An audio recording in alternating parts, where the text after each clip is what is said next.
Drivers, I noticed my Uber Eats on-time rate has been steadily falling over the last 2 years, even though I haven't changed how I drive. So I asked other drivers what they're seeing, and their results surprised me. Then I compared their results against what Uber's explanation is of how the system works, and I want to share what I found. The very first thing, and I'll bring up this chart, drivers believe that the estimates are the problem, not the actual driving. The data in the chart is overwhelming. You can see 72% of the drivers believe that Uber's estimates are completely inaccurate. Next, 12% of the drivers think that this on-time rate issue is dealing with the pro-level performance of Uber Eats with the different tiers, and I'll share more on that. Also, 12% of the drivers believe that shop and deliver orders are the problem. And then 4% of drivers believe that other issues are in play, and I'll share their comments here. So, if 3 out of 4 drivers believe that the estimates are unrealistic, then what is this metric actually measuring? How can it measure drivers' performance? One driver commented saying how the app already knows when there's construction issues that funnel down to one lane. The app knows this, yet Uber Eats refuses to update the estimated arrival time with the customer. Another driver commented that he thinks that Uber Eats is tightening the arrival timelines to potentially discourage multi-apping. So whether either or both of those comments are true, it doesn't matter because Uber Eats is clearly not changing the arrival estimates based on what's going on. I'm going to share more insights into these poll results here shortly, but first, please share in the comments, have you noticed if your on-time rate has been decreasing? And please let us all know why you think that is. So thank you for doing that. That's going to help all drivers. The second realization from this on-time rate investigation, it shows that my own driving history supports what the other drivers are saying. So even in my own data, I see 2 major areas of concern. The first is from March of 2024 through mid-2025. You can see in there, I'm holding steady between 97% and 100% on-time arrival. The second phase, that's from late 2025 through 2026. So starting off in July, it was at 98%. By the time it was February of 2026, I was at 95%. From there, it just went downhill steadily until in July, it bottomed out at 86%. Right now, it's August, and I'm at 87%. So did I suddenly become a worse driver? Nothing changed. I've done nothing to change my driving habits for years. Anytime I take an offer, I immediately go and pick it up. So, could Uber Eats recently have been tightening up its estimated arrival times to the customer? Or are they not taking into account traffic considerations or other issues? This brings up the third major concern. Uber Eats, their explanations, they sound good, but they don't actually match with reality. On Uber Eats' website, they clearly talk about how fair this is for the driver. They clearly say that once you get to the restaurant, the time you're waiting at the restaurant does not count against you. Also, once you arrive at the customer's house, the drop-off location, that waiting time, when the timer pops up, that doesn't count against you either. So this means that only the drive time counts, and it's for your last 200 orders. So we can see that the time it takes to go and pick up the order counts, and the time to drop it off is all that counts.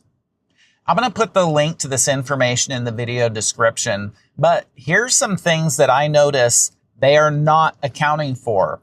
What about construction delays? What about traffic? That's huge. Whether you're driving at day or nighttime, traffic picks up and it gets worse at different times of the day.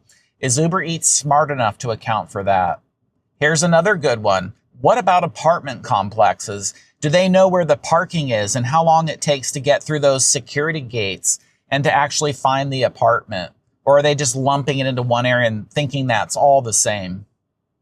What about GPS mistakes on the phone? They happen. How many times have you tried to drop off and it says you're not at the right spot? What about road closures or construction detours that take you a different way and Uber Eats has no idea?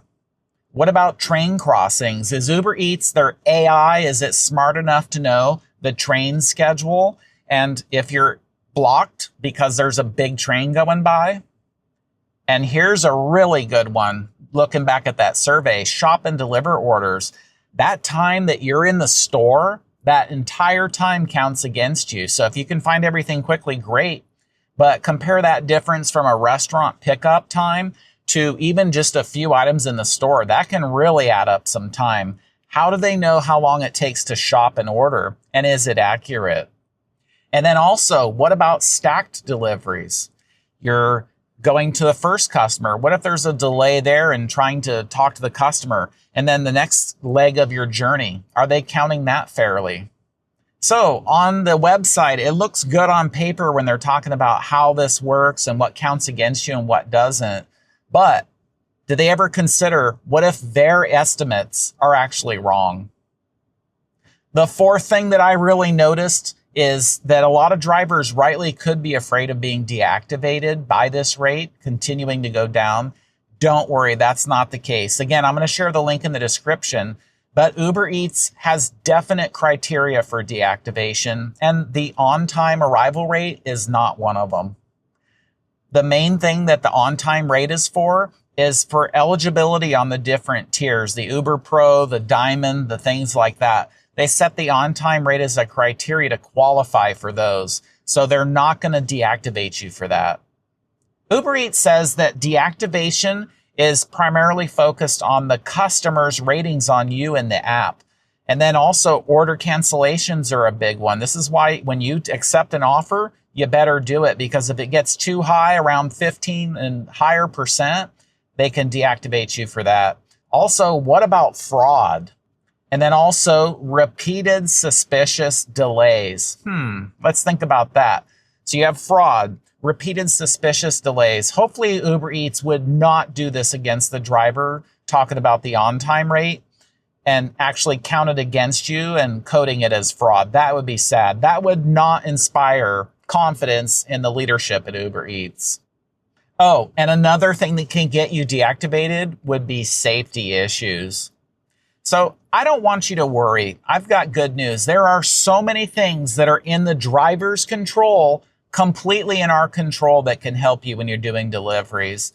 The very first thing, I do this, I hope you do it too. Whenever you get an offer and you accept it, immediately start driving. And that's going to help reduce the time from you showing up at the restaurant, and it's going to help you set up for success. The next thing that's in our control is don't accept impossible orders. If there's some that you know there's traffic at a certain time or really long distance, don't take something that you know you're going to fail. Or what about a massive, like a 60 item shop and deliver order? That could take a really long time. So just be careful of seemingly impossible orders. Next, watch the routing that the GPS in your phone tries to route you when you're using the Uber Eats app. I actually like that app for when I'm at the drop-off because it's good. It shows you exactly where the customer is or should be. For the rest of it, I use Waze because it's social media. Other drivers are on there and they're all sharing what's going on, so you get real-time traffic information. I prefer Waze. Next, I've kind of hinted at the shop and deliver orders. You need to pick the right ones, because if you get too large of an order, how do you know their estimate isn't accurate? So I personally always take low item count orders. And if this on-time rate issue gets to be bigger, then maybe you'll consider not doing shop and deliver orders at all. The next thing is avoid unnecessary stops. I should hope this goes without saying. If you have to stop, it should be for an emergency only, like going to the bathroom. But even then, if you're doing this kind of unnecessary stopping, stop it right now and just head right to the drop-off. The good news, the on-time rate, it isn't the whole story. There are still plenty of ways of making more on the app while avoiding common mistakes. So would you like to know how to pick profitable orders and then also how to deliver food safely? I've got 2 videos, so watch one or watch them both, and I'll see you there.